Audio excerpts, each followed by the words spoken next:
Rich Brome from Phone Scoop here, with a quick look at the Sony Xperia XZ2 and XZ2 Compact. Finally, Sony has joined the forward march of progress and started putting 2-to-1 ratio displays in its phones. This alone gives the XZ2 a 13% larger screen in a narrower body that's more comfortable to hold compared to last year's XZ1. On the side, you'll see the familiar dedicated camera key, but what you won't see is a fingerprint reader. That's been moved to the back of the phone. The XZ2 marks the debut of an all-new design language for Sony. Gone are the sharp corners at the top and bottom, replaced by lots of flowing, curvy glass all over.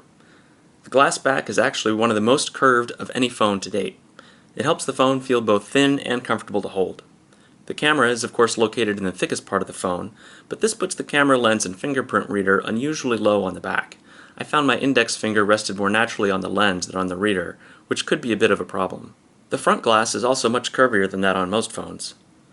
Sony has always put an emphasis on the many multimedia aspects of its phones, and the XZ2 is no exception. You can record and display professional HDR video with the XZ2. Also, the two front-facing stereo speakers are 20% louder than the XZ1, and they can simulate surround sound.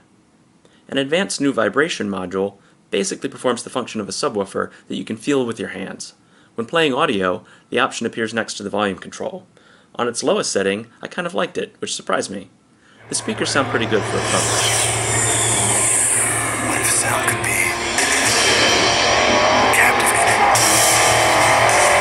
The 19-megapixel camera has Sony's trademark intelligent auto function that detects scenes.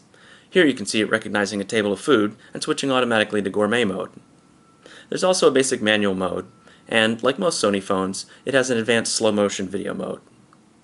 Sony's latest software trick is 3D face capture, and you'll find that here as well.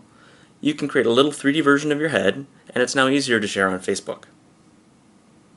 There's also a smaller sibling to the XZ2 called the XZ2 Compact. As with Sony's past compact models, all of the important flagship features remain in the smaller version, which makes it unique in the Android world. There's the top-end Snapdragon 845 processor, 19-megapixel camera, water resistance, Full HD Plus display, NFC, HDR video, and more. The only thing you lose are the vibration engine, fast wireless charging, and glass back. And frankly, I prefer the polycarbonate back on the Compact anyway.